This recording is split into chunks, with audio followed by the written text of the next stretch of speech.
Hello student, welcome to success sign. तो हम लोगों ने इस पिछली क्लास में हम लोगों ने क्या पढ़ा? हम लोगों ने पढ़ा विटामिन सी के बारे में। बी तो हम लोग पूरा कंप्लीट कर चुके हैं। अब हम लोग क्या विटामिन सी के बारे में पढ़ते हैं कि विटामिन सी क्या होता है। ठीक, विटामिन सी के बारे में देखते हैं कि हम विटामिन सी के बारे में हम लोगों ने पढ़ा है पिछली क्लास में। क्या था कि हमने विटामिन सी के बारे में क्या देखा था कि ये एक माइक्रो न्यूट्रिएंट है। तो माइक्रो और मैक्रो के बारे में हम इसको कई बार आप लोगों को बता चुके हैं कि ये क्या था, माइक्रो न्यूट्रिएंट था। और ये क्या है, किस में घुलनशील है? जल में घुलनशील होता है। इसका रासायनिक नाम क्या था? एस्कॉर्बिक एसिड था। इसका रासायनिक नाम एस्कॉर्बिक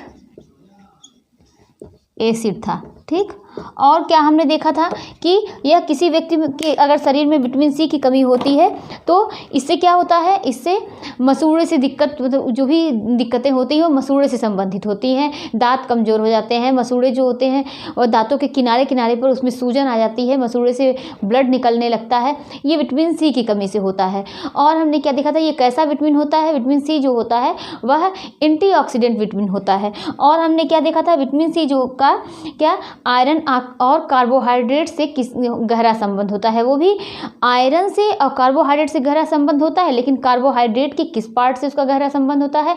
मोनोसेकेराइड के, मोनोसेकेराइड। ठीक, जो कि मोनोसेकेराइड के बारे में ये क्या था, कार्बोहाइड्रेट के तीन थे ना, कौन कौन से? Mono, di, poly. तो मोनोसेकेराइड किससे? मोनोसेकेराइड और किससे? सेकेराइड से। और क्या था, किससे? और था आयरन से, था आयरन से। ठीक, ये क्या कार्बोहाइड्रेट का पार्ट है। तो इससे क्या था कि ये गहरा संबंध था। विटामिन सी की क्या दो रूपों में इसको मिलता है, एक था एल एस्कॉर्बिक एसिड, दूसरा क्या था? D ascorbic acid. एक एल एस्कॉर्बिक एसिड, दूसरा क्या था? D ascorbic acid. डी जो होता है ये निष्क्रिय था और यह निष्क्रिय था, और क्या कि एल जो है ये सक्रिय था ना। एल क्या था? यह सक्रिय था। ठीक, इतना हम लोगों ने इसके बारे में पढ़ा था। और इसका फुल फॉर्म पढ़ा था क्या? एल जो ये निष्क्रिय, डी क्या था? L ascorbic acid, ascorbic acid. ठीक, और ये डी एस्कॉर्बिक एसिड था, ये निष्क्रिय रूप में था, जिसे क्या एल डिहाइड्रो एस्कॉर्बिक एसिड भी कहते हैं। तो इतना हम लोगों ने इसके बारे में काफ़ी हद तक हम लोगों ने जाना था। इसकी प्राप्ति कहाँ से होती है? जो खट्टे फल होते हैं उनसे इसकी प्राप्ति होती है विटामिन सी की। यह 3 एंटीऑक्सीडेंट विटामिन के बारे में, ए, सी, ई के बारे में हम लोगों ने, जिसमें से ए, सी 2 पढ़ चुके हैं, तीसरा बचा है ई विटामिन। आगे हम लोग क्या देखते हैं कि विटामिन सी के बारे में हम लोगों ने देखा। आज हम लोग क्या देखेंगे? विटामिन डी के बारे में। ये विटामिन डी क्या होता है इसके बारे में हम लोग समझते हैं। विटामिन डी जैसे सबका रासायनिक नाम होता है, इसका भी रासायनिक नाम है। तो इसका रासायनिक नाम क्या होता है इसके बारे में देखेंगे। तो ये विटामिन डी जो होता है इसका रासायनिक नाम क्या होता है? इसका रासायनिक नाम कैल्सीफेरॉल होता है। कैल्सीफेरॉल, इसका रासायनिक नाम क्या होता है? कैल्सीफेरॉल होता है। और क्या होता है? विटामिन डी कैसा न्यूट्रिएंट है? एक माइक्रो न्यूट्रिएंट है। माइक्रो मतलब सूक्ष्म है। ठीक, और ये हमको विटामिन डी कहाँ से प्राप्त होता है? सूर्य की किरणों से ये विटामिन डी जो होता है प्राप्त होता है। और क्या होता है कि ये कैसा न्यूट्रिएंट है? माइक्रो न्यूट्रिएंट है। और क्या होता है, इसे रिकेट्स रोधी के नाम से जानते हैं। इसे रिकेट्स रोधी के नाम से जानते हैं। तो इसे रिकेट्स रोधी के नाम से जानते हैं। इसे हम क्या कह सकते हैं? Anti rickets vitamin. क्या बोलते हैं? इसे एंटी रिकेट्स विटामिन के नाम से इसको कह सकते हैं। रिकेट्स रोधी के नाम से जानते हैं और एंटी रिकेट्स विटामिन बोलते हैं। ठीक, और क्या ये इसे एंटी रिकेट्स विटामिन कहते हैं। और क्या ये सनशाइन विटामिन के नाम से भी जाना जाता है, क्योंकि हमने इसको बताया ना कि विटामिन डी जो होता है ये किससे प्राप्त होता है? सूर्य से। तो इसीलिए इसे क्या कहा जाता है कि सनशाइन विटामिन।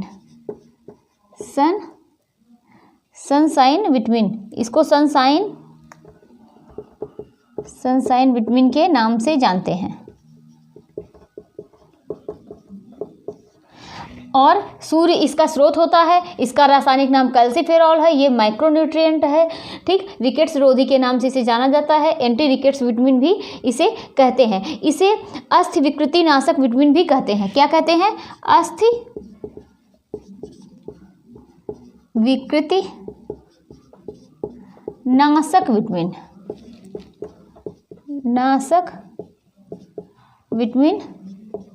कहते हैं। और इसमें जैसे कि उसमें हम लोगों ने पढ़ा था कि वो आपस में फ्रेंड होते हैं, तो इसमें कौन कौन से आपस में फ्रेंड होते हैं, या किसी एक के मतलब एक की कमी होने पर दूसरे की अवशोषण क्षमता में बाधा पड़ेगी, तो कौन कौन से इसमें होते हैं? एक पहले क्या होता है? विटामिन डी होता है और कैल्शियम, और दूसरा क्या होता है? फास्फोरस। विटामिन डी, कैल्शियम,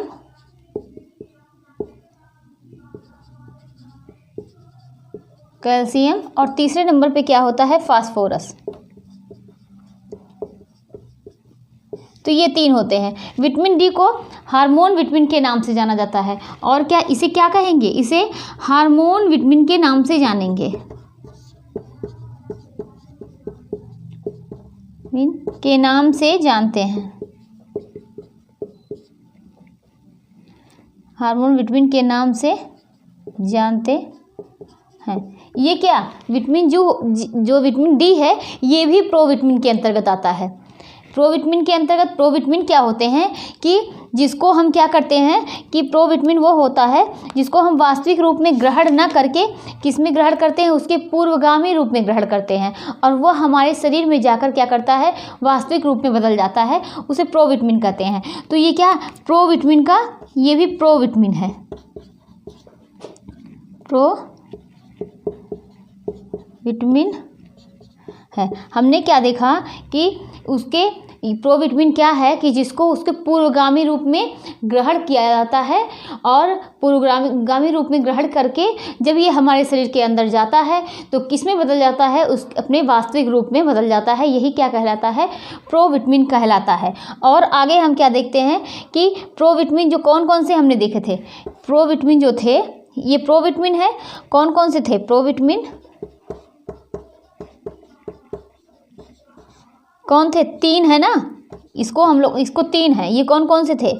एक था कि विटामिन ए था, और दूसरा बी, और तीसरा क्या है कि तीसरा जो है डी है। तो विटामिन ए था, B3 था ना। B3 का ये इसका कौन सा है प्रोविटामिन? ये है नियासिन ना। ये क्या है? रासायनिक नाम इसका क्या है? नियासिन।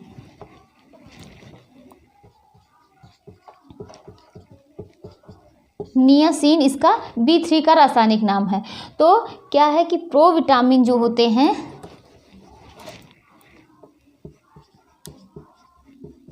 प्रोविटामिन ये क्या होते हैं? कितने होते हैं? 3 हैं। कौन कौन से? अभी तक जो हम लोगों ने देखे हैं कि एक विटामिन ए है, और दूसरा B3 है, नियासिन। डी का जो है रासायनिक नाम क्या है? कैल्सीफेरॉल है। क्या है? कैल्सीफेरॉल। तो इसका रासायनिक नाम क्या है? कैल्सीफेरॉल है।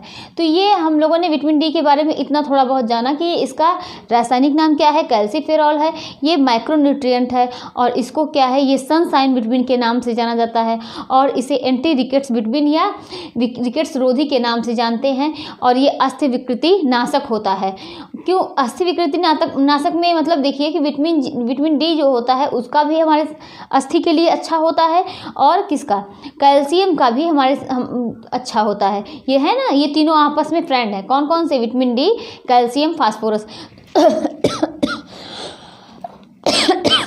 इसकी कमी हो गई, इन दोनों के अवशोषण में बाधा पहुंचेगी, या अगर इसकी भी कमी हो गई तो ये दोनों अवशोषित नहीं होंगे। तो ये चीज़ क्या है?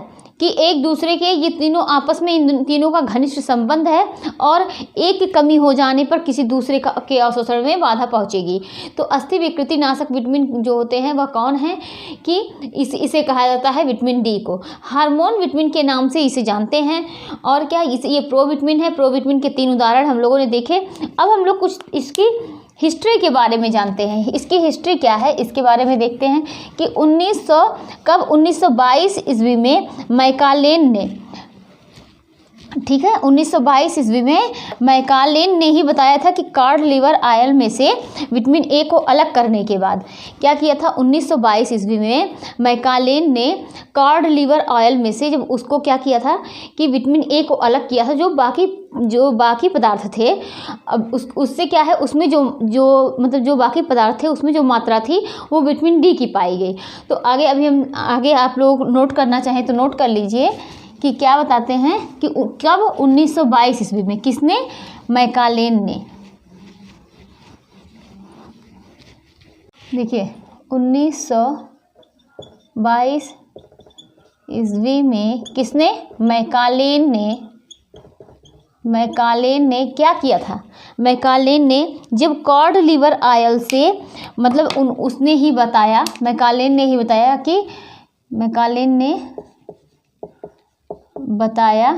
कि जब कॉड लिवर ऑयल में से विटामिन ए को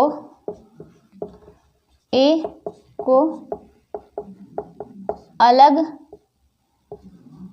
किया, तो मतलब जब उसने जो कॉड लिवर ऑयल था उसमें से क्या विटामिन ए को अलग किया, तो वह किसका उपचार कर रहा था, रिकेट्स का उपचार कर रहा था। विटामिन ए को अलग किया तो क्या है कि वह रिकेट्स का, उसके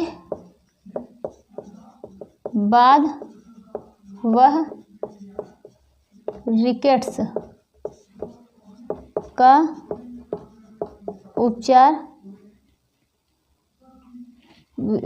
का उपचार कर रहा था। तो या तो इसको कह सकते हैं, या तो ये भी जब वो रिकेट्स किसकी वजह से हो रहा था, विटामिन डी की कमी की वजह से ना, इसीलिए विटामिन डी को रिकेट्स रोधी विटामिन के नाम से जानते हैं।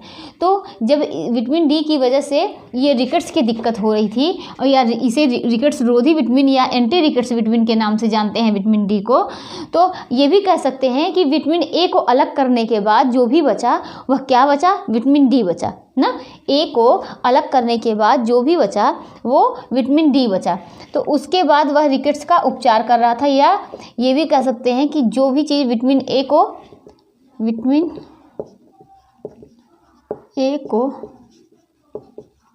अलग करने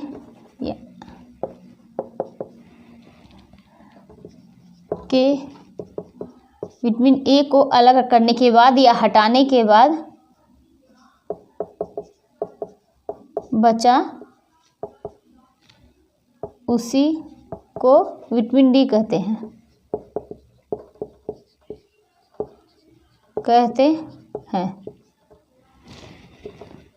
और विटामिन डी को क्या बोला जाता है, इसीलिए विटामिन डी को और एक नाम से जानते हैं, विटामिन डी को एंटीरिकेटिक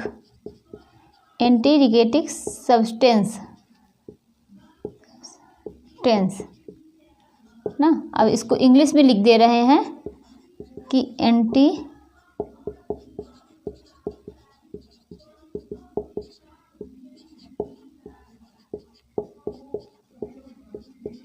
ठीक, इसे एंटीरिकेटिक क्या बोलते हैं, सब्सटेंस के नाम से जानते हैं।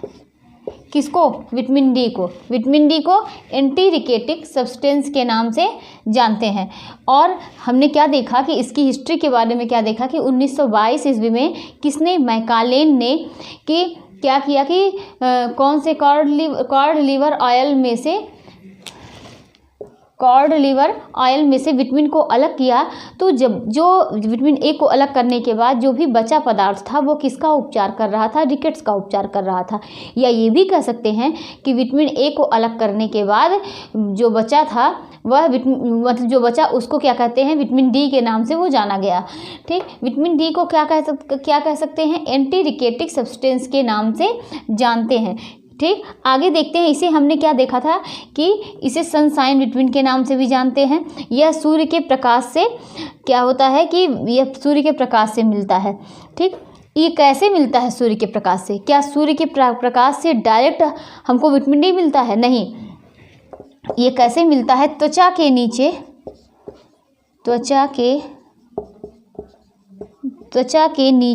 वसा पर जो टिश्यूज होते हैं, वसा पर जब सूर्य की किरणें पड़ती हैं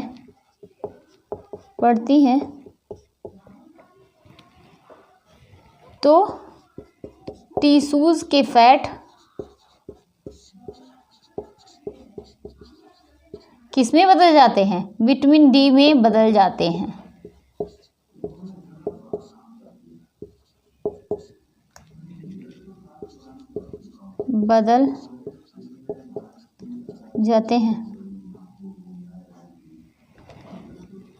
ठीक, तो ये किसमें? त्वचा के नीचे जब क्या होता है, जब ये त्वचा है इसके नीचे जो टिश्यूज होते हैं, इसके नीचे जो वसा पर जब क्या होती है, सूर्य की किरणें पड़ती हैं तो ये इसके फैट जो होते हैं वह किस में बदल जाते हैं? विटामिन डी में बदल जाते हैं। अब हम लोग इसकी विशेषताओं के बारे में देखेंगे कि यह कैसा विटामिन है। क्या ये जल में घुलनशील होता है? तो यह किस में घुलनशील होता है? ये क्या होता है? जल में अघुलनशील होता है। लेकिन किस में घुलनशील होता है? वसा में यह घुलनशील होता है। और यह कैसा पदार्थ होता है? यह सफ़ेद रंग का क्रिस्टलीय पदार्थ होता है। यह गंधहीन होता है। अब विशेषताओं में देखते हैं। इसकी विशेषताएं भी निम्नलिखित है ना। विशेषताएं, यह गंधहीन होता है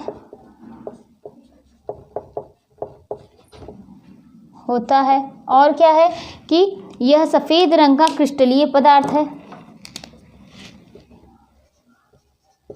यह सफ़ेद रंग का क्रिस्टलीय पदार्थ है। ठीक, और क्या देखा? यह जल में अघुलनशील होता है।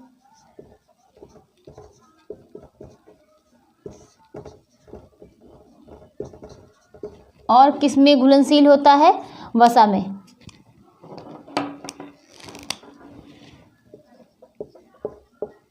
वसा में घुलनशील होता है। विटामिन डी पर अम्ल क्षार ताप का प्रभाव नहीं पड़ता है, या आप बोल सकते हैं इस पर अम्ल क्षार और ताप, और क्या एक चीज़ और ऐड कर लीजिए इसमें, क्या है? ऑक्सीजन। क्या इस पर अम्ल क्षार, मतलब यह जो है अम्ल क्षार ताप और ऑक्सीजन के प्रति क्या होता है? स्थिर होता है।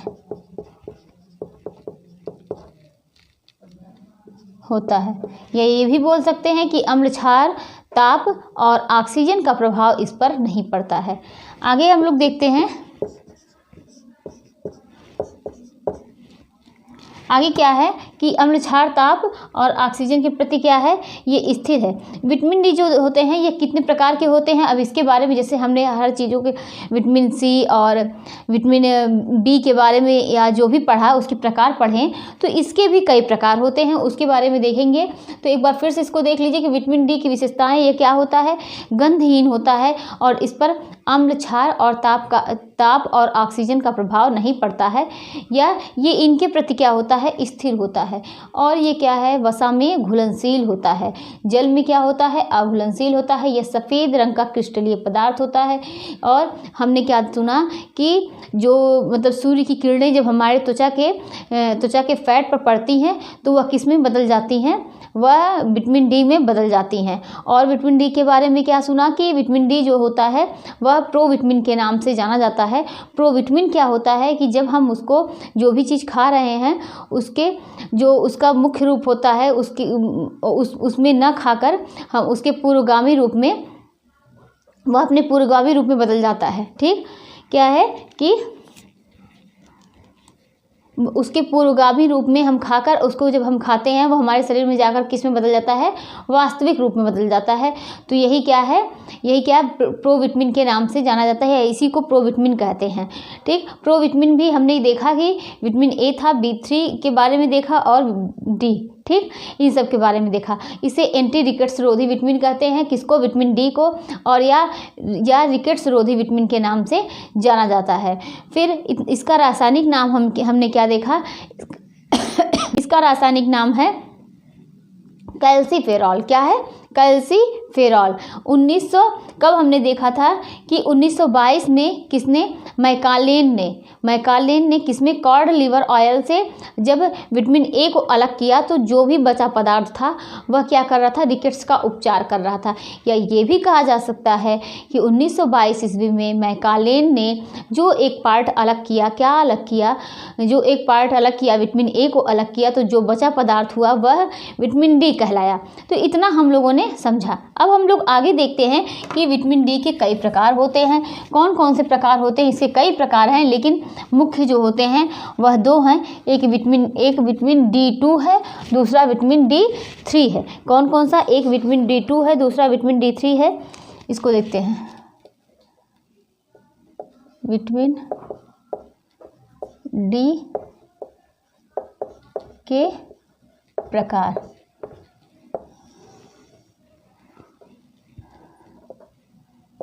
विटामिन D2 और D3 है।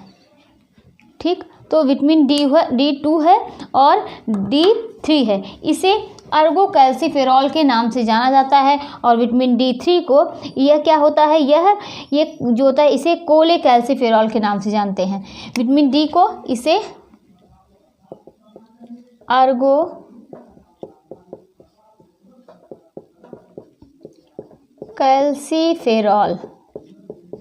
इसे किस नाम से जानते हैं, अर्गोकैल्सीफेरॉल के नाम से जाना जाता है, या के नाम से जानते हैं।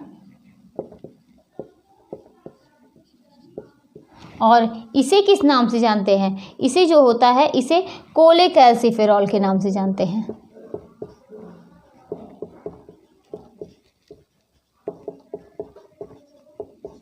कैल्सीफेरॉल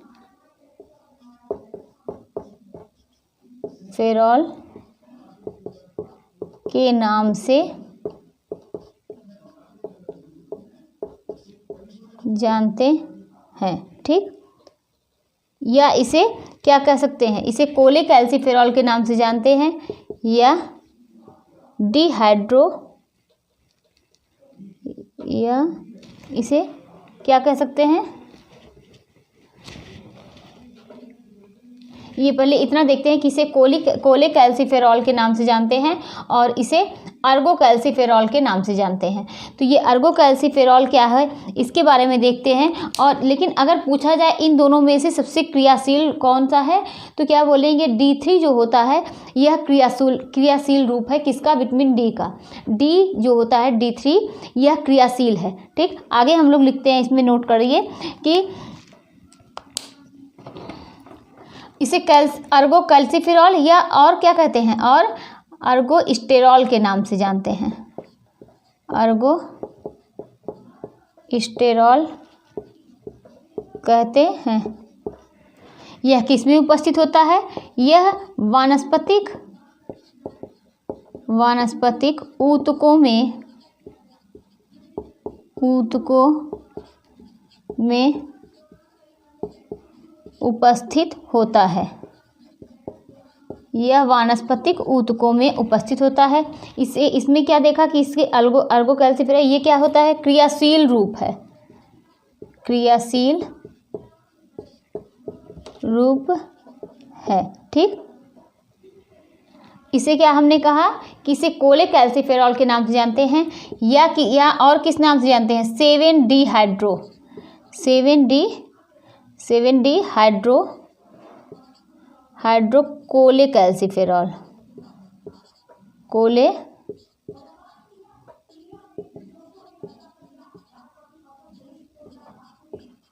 कहते हैं। और हमने क्या देखा कि यह विटामिन डी का कैसा रूप है, क्रियाशील रूप है। इसे देखिए, इसका पहला पॉइंट क्या है, इसे अर्गोकैल्सिफेरॉल के नाम से जानते हैं, और किस नाम से जानते हैं, अर्गोस्टेरॉल के नाम से जानते हैं। यह वानस्पतिक ऊतकों में उपस्थित होता है। इसे क्या कहते हैं, कोलेकैल्सिफेरॉल या 7D हाइड्रो कैल्सिफेरॉल के नाम से जानते हैं। ये 7 लिखा हुआ है, 7D हाइड्रो कोलेकैल्सिफेरॉल के नाम से जानते हैं। यह विटामिन डी का क्या होता है, क्रियाशील रूप होता है। आगे देखते हैं कि विटामिन D2 से यह ज़्यादा सक्रिय है। इससे ये पता चलता है कि जब ये विटामिन डी का क्रियाशील रूप है, सक्रिय रूप है, तो किससे ज़्यादा, ये विटामिन D2 से ज़्यादा सक्रिय रूप है। अर्गोस्टेरॉल जो होता है D2 का क्या होता है, प्रोविटामिन होता है। अर्गोस्टेरॉल विटामिन D2 का क्या है, प्रोविटामिन है, प्रोविटामिन है। ठीक, और सूर्य की किरणें पड़ने पर ये क्या है, सूर्य की किरणें पड़ने पर विटामिन D2 में बदल जाता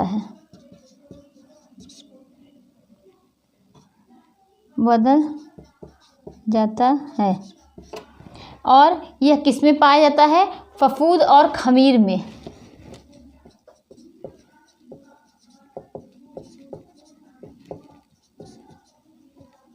और खमीर में पाया जाता है। किस में पाया गया, कि फफूंद और खमीर में यह पाया जाता है। तो इतना हम लोगों ने देखा कि D2 डी के कितने भाग हैं, 2 भाग हैं। एक D2 है, दूसरा क्या है, D3 है। D2 को किस नाम से जानते हैं, D2 को जानते हैं किसमें, अर्गोकैल्सिफेरॉल के नाम से, या इसे अर्गोस्टेरॉल के नाम से जाना जाता है। और इसे D3 को कोलेकैल्सिफेरॉल के या 7D हाइड्रो कोलेकैल्सिफेरॉल के नाम से जाना जाता है। ये विटामिन डी का सक्रिय रूप होता है। और इसमें हमने क्या देखा कि यह वानस्पतिक ऊतकों में स्थित होता है। और अर्गोस्टेरॉल जो होता है, ये हमने देखा कि अर्गोस्टेरॉल जो है ये क्या है, विटामिन D2 का क्या होता है कि प्रोविटामिन है। सूर्य की किरणें पड़ने पर विटामिन D2 में बदल जाती है, और यह फफूंद और खमीर में ज़्यादा मात्रा में पाया जाता है। इसमें हम लोग देखते हैं ये कहाँ से प्राप्त होता है, इसकी प्राप्ति कहाँ से हो रही है, मछली के तेल से, या ये भी कह सकते हैं ये जो है ये प्राणी जगत या एनिमल जगत से जो भी जानवरों से प्राप्त होते हैं उससे ज़्यादा प्राप्त होते हैं। कौन, विटामिन D3। और क्या देखते हैं कि 7D हाइड्रो कोलेकैल्सिफेरॉल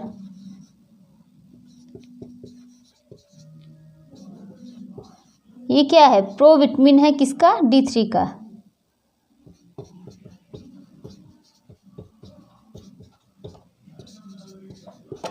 ठीक, तो ये क्या था, इसमें प्रोविटामिन क्या था, इसमें अर्गोस्टेरॉल क्या था, प्रोविटामिन था, किसका, D2 का। इसमें 7D हाइड्रो कोलेकैल्सिफेरॉल किसका है, D3 का। ठीक, प्रोविटामिन है। तो इतना हम लोगों ने समझा। अब आगे देखते हैं कि विटामिन डी के कार्य क्या है। विटामिन डी की बीमारी, इसकी कमी से कौन सी बीमारी होती है, इसकी अधिकता होने से क्या होता है, इसके बारे में हम लोगों को अभी इन सब चीज़ों के बारे में पढ़ना है।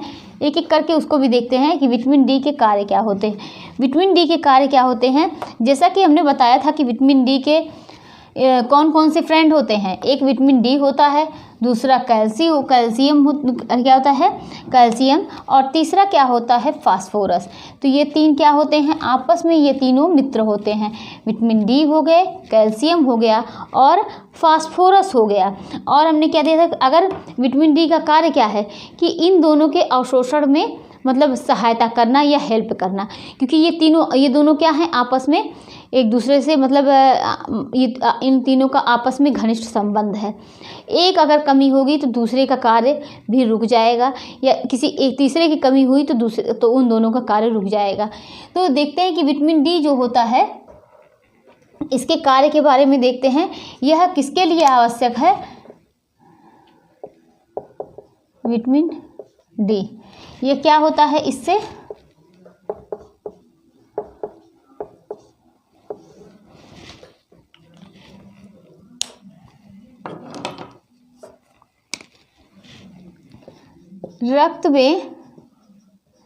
रक्त में कैल्शियम फास्फोरस की मात्रा को नियंत्रित करना।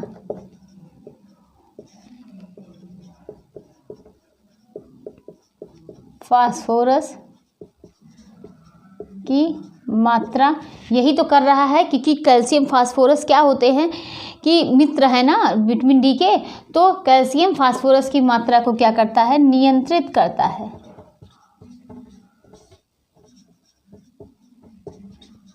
वृद्धि और विकास में सहायक होता है विटामिन डी।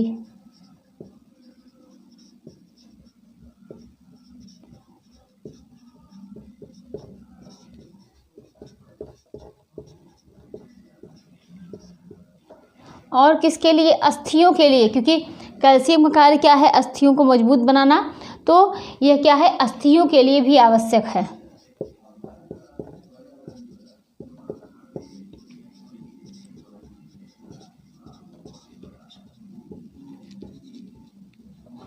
अस्थियों के लिए आवश्यक है, ठीक। और कैल्शियम फास्फोरस के अवशोषण में ये क्या करता है, सहायक होता है। किसमें, कैल्शियम फास्फोरस के अवशोषण में।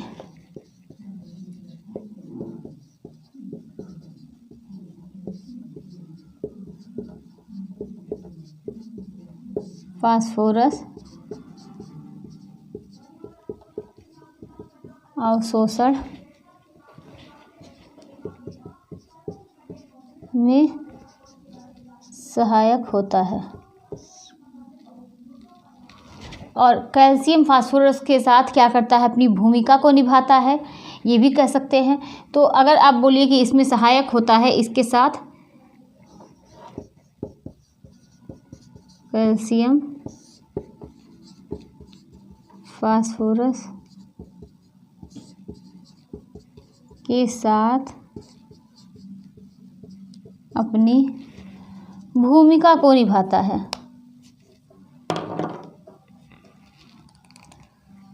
अपनी भूमिका को निभाता है।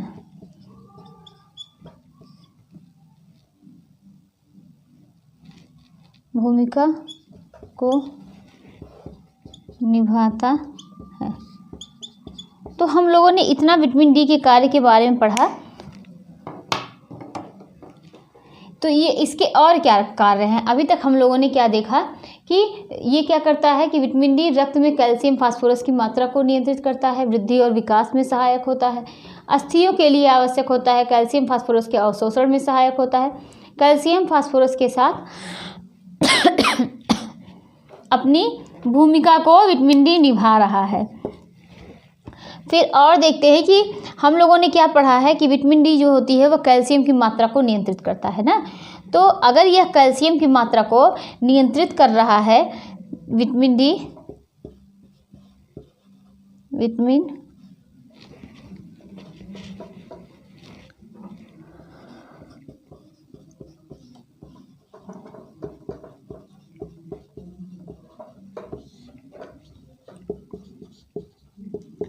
कैल्शियम की मात्रा को नियंत्रित करता है। विटामिन डी क्या करता है? को नियंत्रित करता है। ठीक, ये इसका कार्य क्या है कि यह कैल्शियम को कंट्रोल करके कहाँ जमा करता है? हड्डी के पास जमा कर देता है। कैल्शियम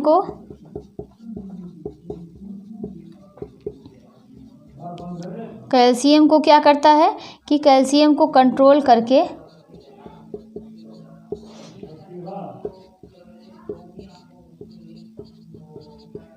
हड्डी के पास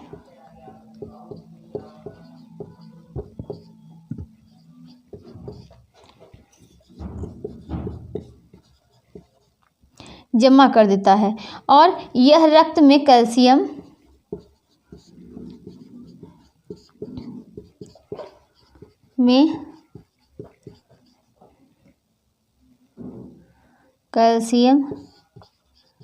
की कमी हो जाने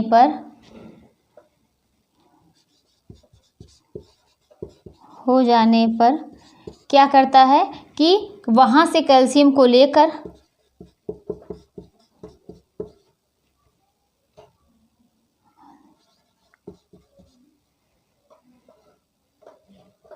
क्या करता है? रक्त में कैल्शियम की कमी हो जाने पर विटामिन डी क्या करता है? वहाँ से या हड्डी के पास से, ठीक,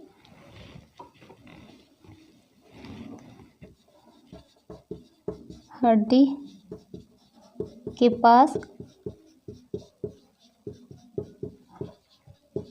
कैल्शियम को लेकर लाकर क्या करता है? हड्डी में मिला देता है।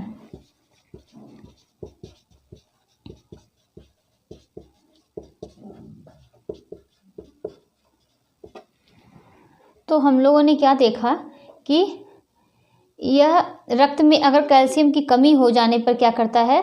हड्डी के पास से कैल्शियम को लेकर यह हड्डी में नहीं, रक्त में मिला देता है। ठीक, तो हम लोगों ने समझा कि विटामिन डी जो वो क्या कर रहा था कि कैल्शियम की मात्रा को नियंत्रित करता है। ठीक, और कैल्शियम जो होता है कि कैल्शियम को कंट्रोल करके क्या करता है? जब कैल्शियम को वो कंट्रोल करता है और कंट्रोल करके कहाँ जमा कर देता है? हड्डी के पास। तो हड्डी के पास आप देखेंगे कि दो हड्डियाँ जैसे इस तरीके से, ये इस तरीके से ना, ये आप ऐसे ही समझ लीजिए, ये अगर ये हड्डी है एक ऊपर नीचे, तो यहाँ पर जो जगह होती है ये आसपास क्या करता है? कैल्शियम को विटामिन डी जमा कर देता है। और जब रक्त में कैल्शियम की मात्रा की कमी हो जाती है तो विटामिन डी यहाँ से कैल्शियम को निकाल कर क्या करता है? रक्त में मिला देता है। तो इसका मतलब ये नहीं होता कि कैल्शियम बहुत ज़्यादा मात्रा में लिया जाए कि वो जाके जमा हो जाए। जब बहुत ज़्यादा यहाँ पर जमा हो जाएगा तो हड्डियाँ जो हैं वह मतलब आराम से, वो आसानी से मुड़ नहीं सकेंगी। तो ये क्या है कि ये क्या कहलाया? पूरा ये हड्डी के कार्य हैं। और हम हड्डी के कार्य को देखते हैं आगे।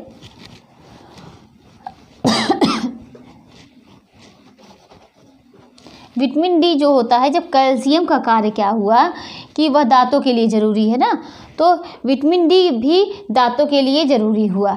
और क्या देखते हैं कि विटामिन डी दांतों के लिए ज़रूरी है। विटामिन डी जो दांतों का बाहरी लेयर क्या होता है? इसका इनेमल, और क्या करता है? इनेमल और डेंटिन के निर्माण में मदद करता है। किसके?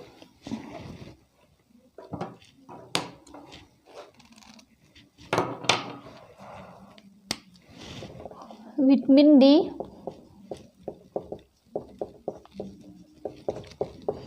के लिए ज़रूरी होता है।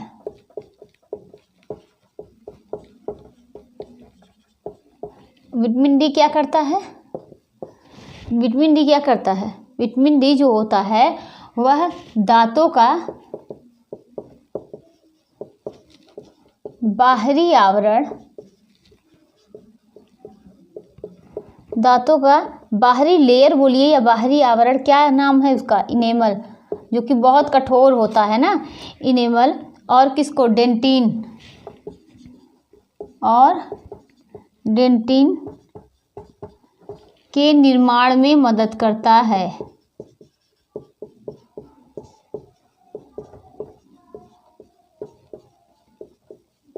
मदद करता है। ठीक, किसके कि बाहरी आवरण इसके इनेमल और डेंटिन के निर्माण में मदद करता है। विटामिन डी जो होता है हमने क्या देखा, यह दांतों के लिए ज़रूरी है। इसके जो बाहरी आवरण कौन से हैं, इनेमल और डेंटिन है, यह उसके निर्माण में विटामिन डी मदद कर रहा है।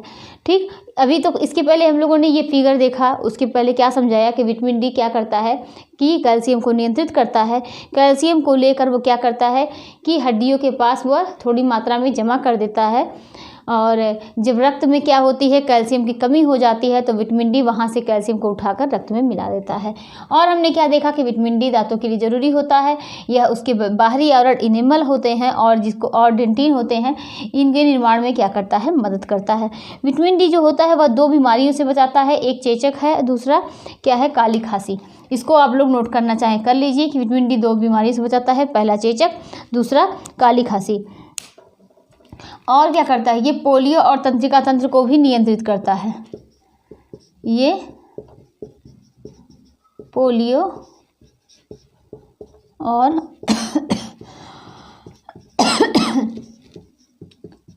तंत्रिका तंत्र को नियंत्रित करता है। विटामिन डी जो होता है आंतों के, और आप लोग नोट कर लीजिए, विटामिन डी आंतों के म्यूकोसा में प्रोटीन के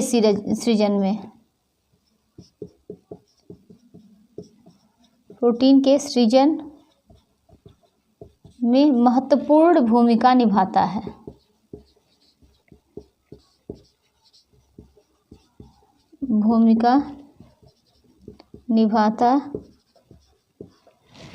निभाता है। तो हमने क्या देखा कि विटामिन डी जो होता है वह पोलियो और तंत्रिका तंत्र को नियंत्रित करता है। 2 रोग कौन है, चेचक और काली खांसी से भी इसको बचाता है विटामिन डी। और विटामिन डी जो होता है वह आंतों के म्यूकोसा में प्रोटीन के सृजन में क्या करता है, महत्वपूर्ण भूमिका निभाता है। यह पैराथायराइड क्या करता है, ग्रंथि पर नियंत्रण करता है।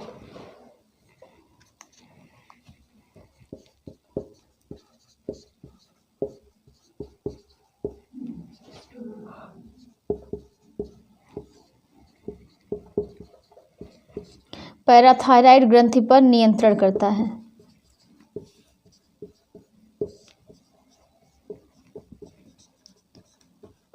और क्या करता है कि हार्मोन्स को नियंत्रित करता है।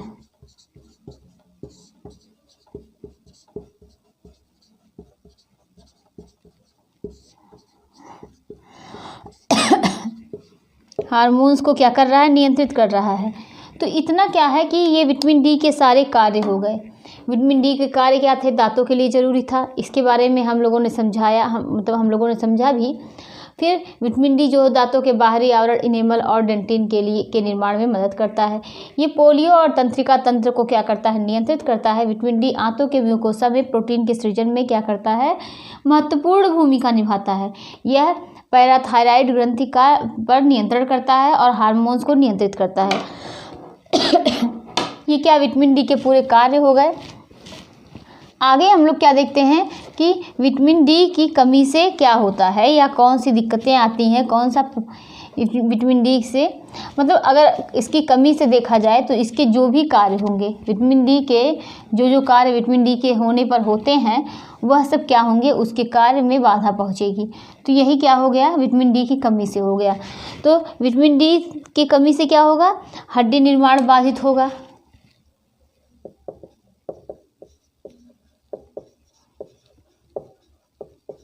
कमी ना, हड्डी निर्माण बाधित होगा, तंत्रिका तंत्र प्रणाली बाधित होगी,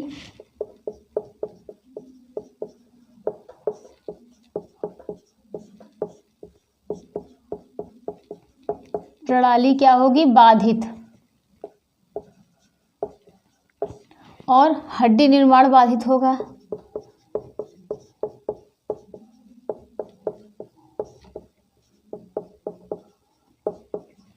हड्डी निर्माण बाधित हुआ, तंत्रिका तंत्र प्रणाली बाधित हुई, और क्या होगा कि दांतों पर भी प्रभाव पड़ेगा, दांतों का नुकसान। और रक्त में कैल्शियम फास्फोरस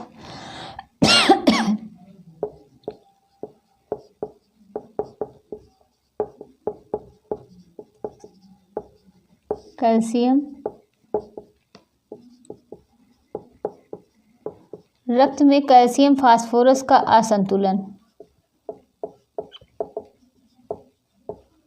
असंतुलन होगा और कैल्शियम और फास्फोरस का अवशोषण बाधित होगा।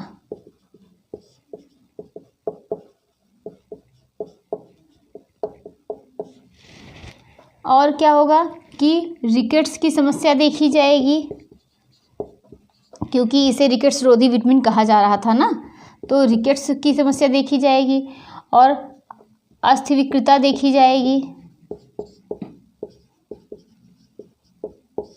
अभी इसके आगे हम लोग इसकी बीमारी के बारे में देखते हैं। तो हमने क्या देखा कि विटामिन डी की कमी से तंत्रिका तंत्र प्रणाली बाधित होगी, हड्डी निर्माण बाधित होगा, और क्या होगा कि हड्डी निर्माण बाधित होगा। तीसरा क्या है कि इसकी कमी से दांतों का नुकसान होगा, रक्त में कैल्शियम फास्फोरस का अनुकूलन, क्योंकि जो कार्य थे यही सब तो कार्य थे, कैल्शियम फास्फोरस का मतलब संतुलन बनाए रखता था और कैल्शियम फास्फोरस के अवशोषण में हेल्प करता था। और इसकी कमी से क्या होगा, रिकेट्स होगा, अस्थि विकृता होगी। और विटामिन डी की कमी होने पर जैसे कि हमने देखा कि ये रिकेट्स हो रहा था, अस्थि विकृता हो रही थी, तो रिकेट्स के बारे में अभी हम लोग देखेंगे। और क्या होगा कि इसकी वजह से कि क्या होगा, ऑस्टियोपोरोसिस होगा, ऑस्टियोपोरोसिस होगा और टिटैनी होगा ना। और क्या होगा कि और क्या बोलते हैं, कुबड़ बोलते हैं, क्या बोलते हैं, कुबड़, जिसको इंग्लिश में क्या बोलते हैं, काइपोसिस, ठीक। और ऑस्टियोमलेशिया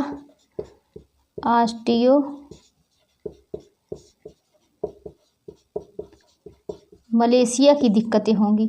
तो ये सब क्या है, विटामिन डी की कमी से हो रहे हैं। एक बार फिर से विटामिन डी की कमी के बारे में देखते हैं। तंत्रिका तंत्र प्रणाली बाधित होगी, हड्डी निर्माण बाधित होगा, हड्डियों के मतलब निर्माण में बाधा पहुंचेगी, दांतों का नुकसान होगा और रक्त में कैल्शियम फास्फोरस का असंतुलन होगा, कैल्शियम फास्फोरस की अवशोषण बाधित होगा, रिकेट्स अस्थि विकृता होगी और क्या ऑस्टियोपोरोसिस होगा, टिटैनी होगा, कुबड़ जो है जिसको बोलते हैं काइपोसिस मतलब जिसको बोलते हैं, ये भी दिक्कतें आएंगी, ऑस्टियोमलेशिया। अभी हम सारे रोग के बारे में जितनी भी चीज़ें हो रही हैं इसके बारे में हम लोग एक एक करके, ठीक है, डिटेल में पढ़ते हैं। तो रिकेट्स क्या है इसके बारे में देखेंगे और ऑस्टियोपोरोसिस और ऑस्टियोमलेशिया। आगे पहले देखते हैं कि विटामिन डी की कमी से क्या होते हैं, 3 रोग मुख्य होते हैं। कौन कौन से, विटामिन डी की कमी से 3 रोग ना, कौन कौन से होते हैं, ये 3 मुख्य होते हैं। कौन कौन से होते हैं,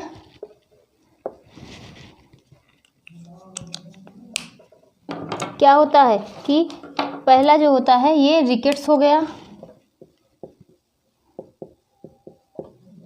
और दूसरा क्या हो गया, ऑस्टियोमलेशिया हो गया,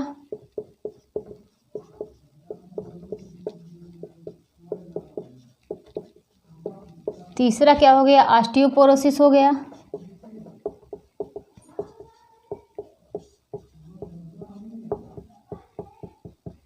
ऑस्टियोपोरोसिस हो गया।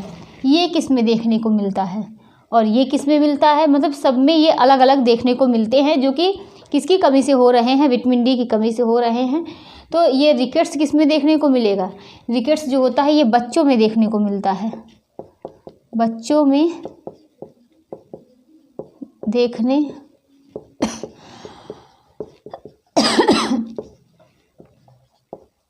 को मिलता है। और ये ऑस्टियोमलेशिया ये किस में देखने को मिलता है, यह जो है वयस्क में देखने को मिलता है।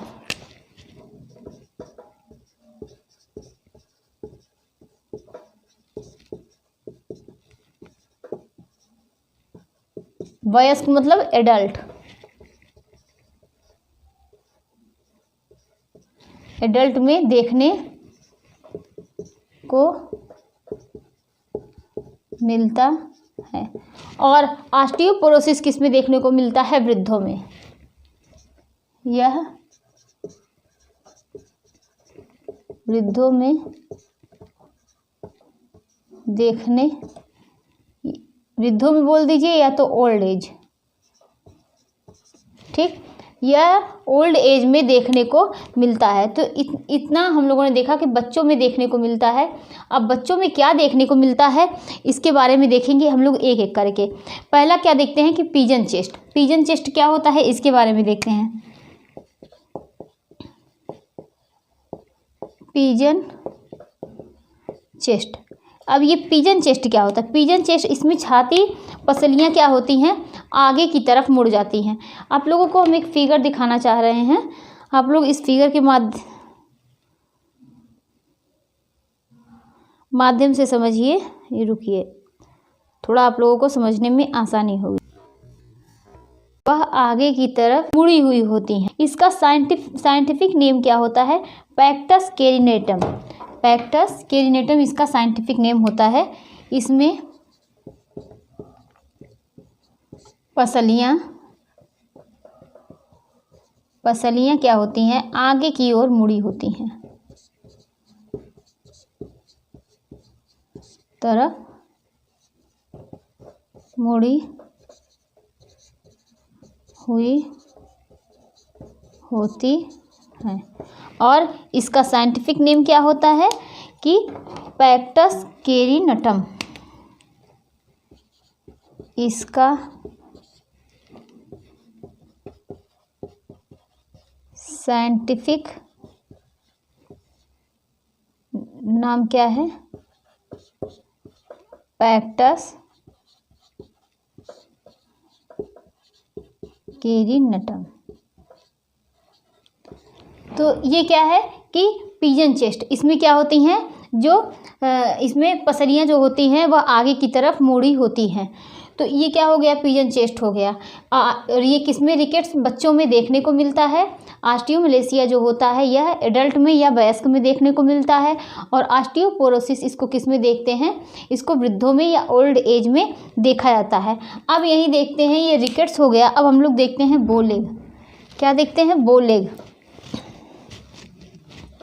बो लेग क्या होता है? इसमें बो लेग में क्या होता है कि इसमें देखने को मिलता है पैर जो होती हैं वह हड्डियां, पैर की हड्डियां जो होती हैं वह मुड़ी हुई होती हैं। बो लेग में क्या होता है कि पैर की हड्डियां मुड़ी हुई होती हैं, पैर की हड्डियां मुड़ी हुई होती हैं। कि बो लेग में पैर की हड्डियां जो होती हैं वह मुड़ी होती हैं। अब आगे ये दो चीज़ें हो गई। पहला क्या है? पिजन चेस्ट हो गया, दूसरा बो लेग हो गया, इसमें पैर की हड्डियां मुड़ी होती हैं। तीसरा हम लोग देखते हैं रिकेट्स रोजरी। क्या देखते हैं? Rickets rosary. अब ये रिकेट्स रोजरी क्या होता है इसको देखते हैं। रिकेट्स रोजरी जो होता है हड्डियों के जोड़ के स्थान पर या हड्डियों के सिरा पर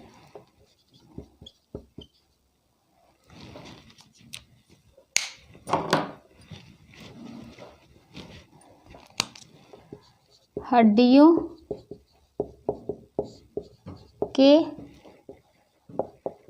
जोड़ के स्थान पर या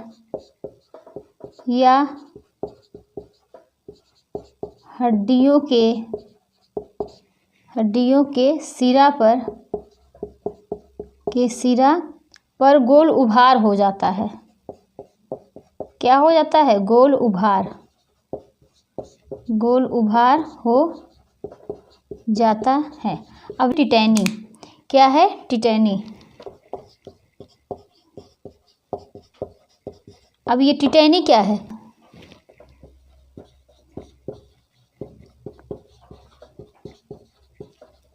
कैल्शियम की कमी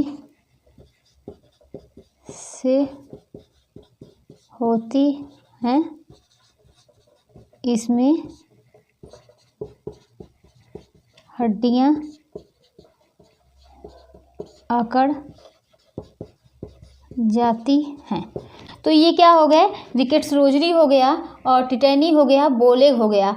तो इसके पहले हम लोगों ने क्या देखा था कि ये बोलेग जो होता है इसमें जो पैर की हड्डियां क्या होती हैं वह मुड़ी हुई होती हैं, और रिकेट्स रोजरी में क्या होता है कि हड्डियों के जोड़ के स्थान पर क्या होता है कि हड्डियों के जोड़ के स्थान पर रिकेट्स रोजरी में हड्डियों के जोड़ के स्थान पर गोल उभार हो जाता है। टिटेनी क्या होती है, यह कैल्शियम की कमी से होती है, इसमें हड्डियां क्या होती हैं, अकड़ जाती हैं। तो अब इसके आगे देखते हैं, बोलेग देखा, रिकेट्स रोजरी देखा, टिटेनी देखा। टिटेनी में क्या देखा कि कैल्शियम की कमी से भी होती है, इसे हाइपोकैल्सीमिया मतलब कहते हैं।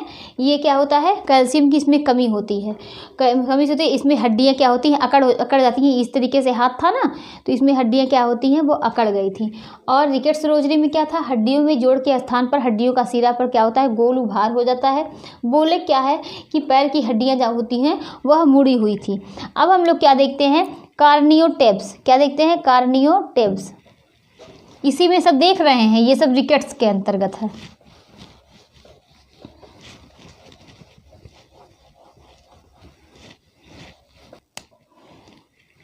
अब क्या ये रिकेट्स हो गया, अब देखते हैं कार्नियोटेप्स। टेप्स क्या है, इसको देखते हैं, कार्नियोटेप्स। ठीक,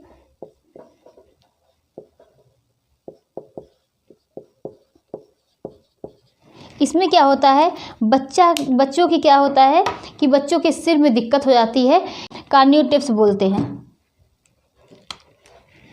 अगर ये दिक्कत क्या होती है, कार्नियोटेप्स की दिक्कत हो गई है तो बच्चों के सिर के मध्य में वो भरता नहीं है। बच्चों के सिर के मध्य का हिस्सा नर्म रहता है,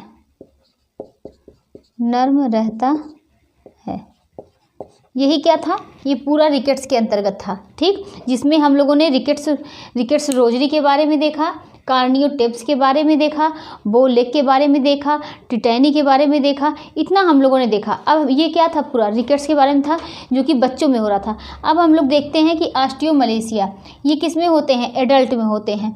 ठीक, ये जो होते हैं एडल्ट में होते हैं, ये ज़्यादातर गर्भवती एवं धात्री महिलाओं में देखा जाता है, धात्री महिलाओं में देखा जाता है, देखा जाता।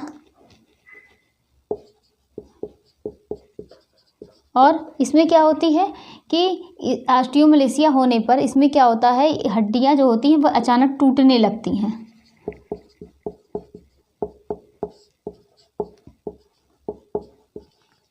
अचानक टूटने लगती हैं। ठीक, और क्या होता है, काइफोसिस हो जाता है। क्या होता है, काइफोसिस। काइफोसिस के बारे में जानते हैं, काइफोसिस को क्या बोलते हैं, कूबड़ बोलते हैं। क्या बोलते हैं, कूबड़ के नाम से काइफोसिस को जाना जाता है, जो कि ये नाम से ही आप लोग को समझ में आ रहा है, इसके बारे में आप लोग जानते ही होंगे। तो कब होता है ये काइफोसिस, ये एडल्ट में देखा जाता है, काइफोसिस हो जाता है, इसको बोलते हैं कूबड़। ठीक, और प्रसव के दौरान क्या होती है, इसमें प्रसव के दौरान मतलब प्रॉब्लम होती है या परेशानी होती है,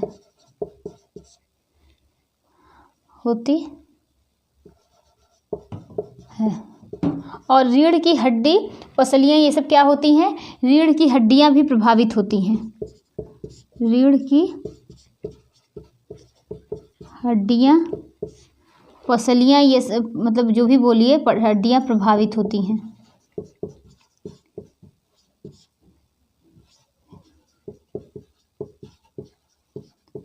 और क्या होता है, कैल्सिफिकेशन की प्रक्रिया होती है। अब ये कैल्सिफिकेशन क्या है, कैल्सिफिकेशन की प्रक्रिया होती है, प्रक्रिया होती है। हड्डियों में ये जो कैल्शियम, ज़्यादा मात्रा में कैल्शियम का जुड़ना क्या कहलाता है? कैल्सिफिकेशन कहलाता है। तो हम लोग देखिए एक बार फिर से पूरा देख लेते हैं एक सरसरी नज़र से कि ऑस्टियोमलेशिया में क्या हो रहा था। ये एडल्ट में देखा जा रहा था, गर्भवती और धात्री महिलाओं में देखा जा रहा था। हड्डियाँ अचानक टूटने लग रही थी। ये इतना हो गया। और कार्नियोटिप्स जो होता है इसके बारे में हमने दिखाया ही है। अब ये जो है इतना कंप्लीट होता है कि ये ऑस्टियोमलेशिया, काइफोसिस क्या है? कुबड़। प्रसव के दौरान क्या होती है? दिक्कतें आती हैं। कब? विटामिन डी की जब कमी होती है। और रीढ़ की हड्डियां भी प्रभावित होती हैं। कैल्सिफिकेशन की प्रक्रिया भी होती है, मतलब कैल्शियम का जुड़ना हड्डियों के पास क्या होता है कि कैल्शियम का जुड़ना, यही कैल्सिफिकेशन की प्रक्रिया कहलाती है। और अब ऑस्टियोमलेशिया ये किस में होता है? ऑस्टियोपोरोसिस ये वृद्धों में होता है। किस में? वृद्धों में होता है। और इसमें क्या होता है? ऑस्टियोपोरोसिस में इसमें क्या होते हैं? हड्डी में छेद हो जाते हैं। हड्डी में छेद हो जाते हैं और कैल्शियम का जमाव हट जाता है। जो कैल्शियम जमा हुआ रहता है वो इसमें हट जाता है। कब? ऑस्टियोपोरोसिस में कैल्शियम का जमाव हट जाता है।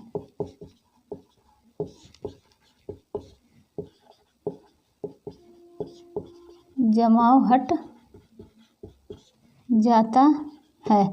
और क्या होता है? हार्मोन्स की कमी के कारण होता है। ये सब क्या है? हार्मोन्स की कमी के कारण होता है। तो ये सब दिक्कतें होती हैं कि विटामिन डी की कमी से हमने देखे कि 3 रोग हो रहे थे। एक रिकेट्स था और दूसरा क्या था कि ऑस्टियोमलेशिया था। और फिर उसके बाद देखिए ये आपको दिखाते हैं कि जो ऑस्टियोपोरोसिस होता है ना, हड्डी में छेद हो जाते हैं और कैल्शियम का जमाव जो होता है वो हट जाता है। ठीक। और हार्मोन्स की कमी के कारण होता है ये, कैल्शियम का जमाव हट जाता है, हड्डी में छेद हो जाते हैं, ये ऑस्टियोपोरोसिस हो गया। ऑस्टियोमलेशिया में देख रहे थे कि यह वयस्क में देखने को मिलता है। इसमें क्या मेन क्या होता है? काइफोसिस की दिक्कतें होती हैं, हड्डियां अचानक से टूटने लगती हैं, गर्भवती धात्री महिलाओं में और प्रसव के समय दिक्कत आती है। तो ये सब चीज़ें इसमें होती है। इसमें कैल्सिफिकेशन की प्रक्रिया होती है ऑस्टियोमलेशिया में। रिकेट्स में हम लोगों ने काफ़ी चीज़ें देखी। रिकेट्स में क्या देखा था कि पिजन चेस्ट देखा था, बोलेग क्या है उसके बारे में देखा था, पिजन चेस्ट के बारे में देखा था। और क्या देखा था कि पिजन चेस्ट, बोलेग और क्या है कार्नियोटिप्स के बारे में देखा, टिटेनी के बारे में देखा। तो हम लोगों ने इन सब चीज़ों के बारे में देखा। और भी कुछ दिक्कतें इसमें होती हैं ना, तो विटामिन डी की कमी से और भी दिक्कतें होती हैं। एक चीज़ और देखते हैं,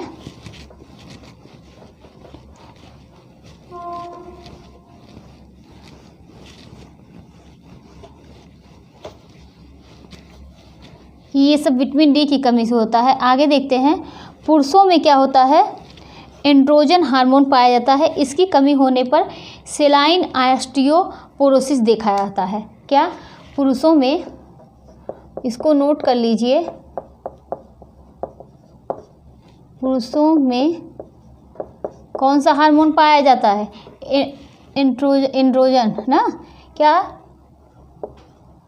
एंड्रोजन हार्मोन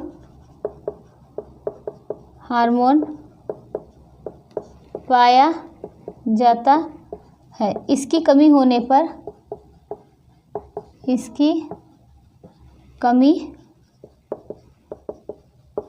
पर सेनाइल ऑस्टियोपोरोसिस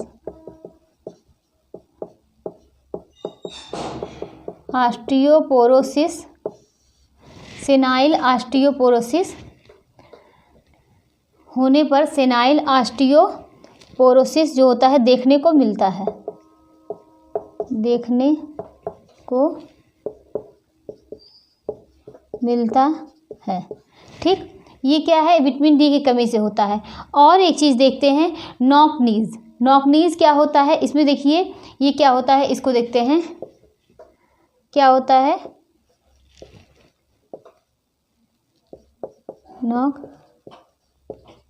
नॉक नीज।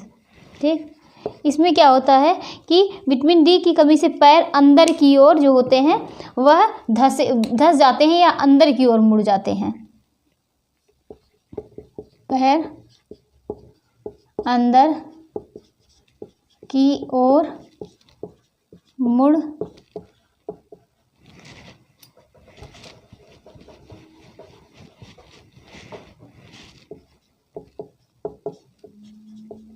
जाते हैं। कब? नॉकनीज में पैर क्या होता है, अंदर की ओर मुड़ जाते हैं। देखिए अभी तक क्या देखे थे हम लोग, बो लेग में हम लोगों ने देखा था पैर क्या था, वो बाहर की तरफ इस तरीके से पैर था ना। अभी एक फिगर के तहत आप लोग को दिखाते हैं तो शायद समझ में आए आप लोगों को। ये बो लेग हम लोगों ने देखा और नॉकनीज देखा था। तो ये जो है बो लेग देखिए, ये इसमें पैर जो होता है, ये हड्डियाँ जो होती हैं बाहर की तरफ थी ना, और ये जो है ये यहाँ पर नॉकनीज है, ये क्या है, पैर जो है वो अंदर की तरफ मुड़ा हुआ है। ठीक, तो हमने इसके पहले आपको बताया है कि टिटेनी किसकी वजह से हो रहा था, हाइपोकैल्शियम के। ठीक, हाइपोकैल्शियम की, जब कैल्शियम की कमी हो रही थी तो टिटेनी हो रहा था, और ये कैल्शियम की कमी हो रही थी, लेकिन उसके बाद भी ये विटामिन डी का, इसलिए क्योंकि विटामिन डी, कैल्शियम, फास्फोरस, ये तीनों आपस में, इन तीनों का घनिष्ठ संबंध है, ये तीनों आपस में मित्र हैं। एक की कमी होगी तो दूसरा मतलब उससे प्रभावित होगा। तो ये हम लोगों ने नॉकनीज के बारे में देखा।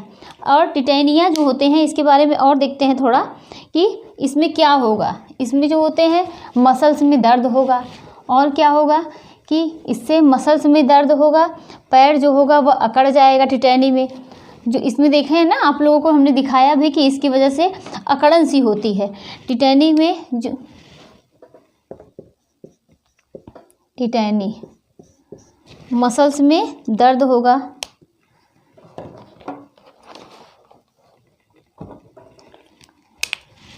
देखिए टिटेनी में पहले देखते हैं, टिटेनी में सीरम में असामान्य इलेक्ट्रोलाइट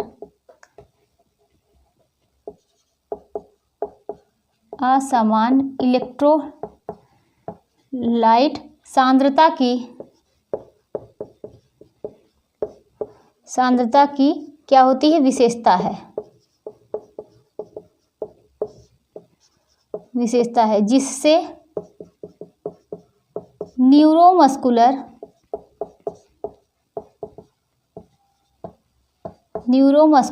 चिड़चिड़ापन मतलब चिड़चिड़ापन होगा। और क्या होगा कि इससे अनैच्छिक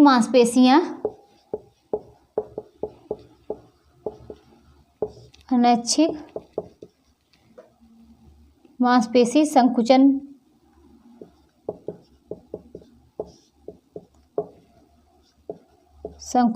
हो सकता है।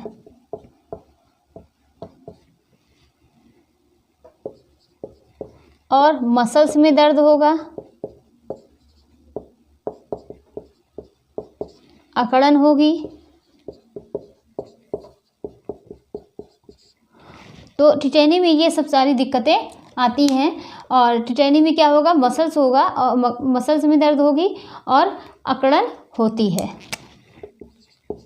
ठीक, तो नॉकनी में हमने क्या देखा, टिटेनी में क्या देखा, तो ये सब चीज़ें इसमें होती हैं, ये विटामिन डी के अंतर्गत आता है। आगे क्या होता है कि हमारे रक्त में, ये इतना हम लोगों ने देखा है, और इसमें कुछ और पॉइंट नोट करते हैं।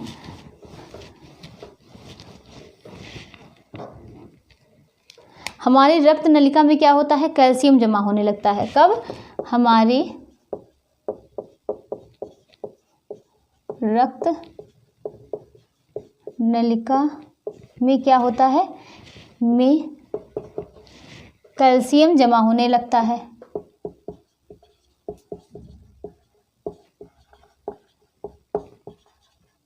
जब हमारी रक्त नलिका में कैल्शियम जमा होगा तो इससे क्या होगा कि अंगों में, हमारी रक्त नलिका में कैल्शियम जमा होने लगता है। और यह जब कैल्शियम जमा होने लगता है तो अंगों में कैल्शियम संग्रहित होने लगता है।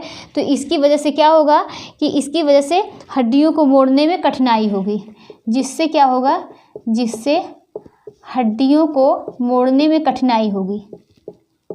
जैसे अगर कहीं भी आप देखिए, दो हड्डी के बीच में मैंने बताया था कि इस तरीके से ये ऐसे से बना है ना, और यहाँ पर अगर बहुत ज़्यादा कैल्शियम जमा हो जाए तो ये हड्डियाँ जो होती हैं ये मोड़ने में दिक्कत होगी। तो वही चीज़ें हैं कि हमारी रक्तनलिका में कैल्शियम जमा होने लगता है, जिससे क्या होता है कि जिससे क्या होता है, अंगों में कैल्शियम जमा होने से हड्डियों के मोड़ने में कठिनाई होगी।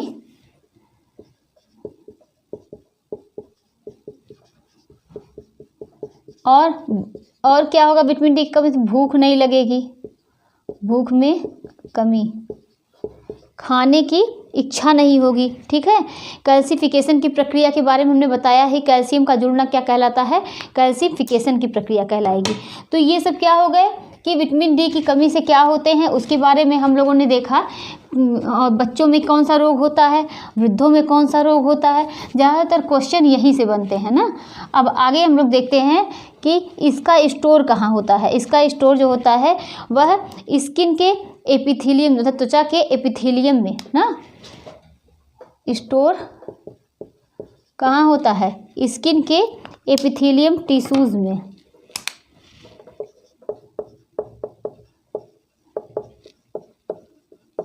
एपिथेलियम टिश्यूज में।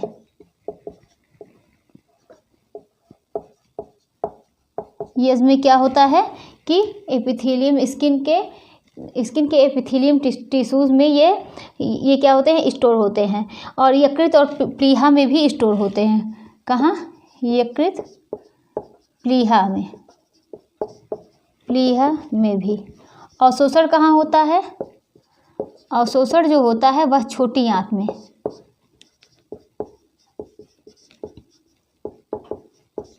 ठीक, और क्या जो मतलब अवशोषण जो होता है वो छोटी आंत में होता है।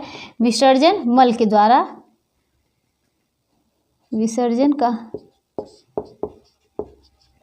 तो ये सब चीज़ें होती हैं कि इसके बारे में अवशोषण कहाँ हो रहा है, छोटी आंत में, और स्टोर स्किन के एपिथेलियम टिश्यूज में ये होता है। तो इतना हम लोगों ने विटामिन डी के बारे में काफ़ी हद तक हम लोगों ने देखा, विटामिन डी की कमी से क्या होता है।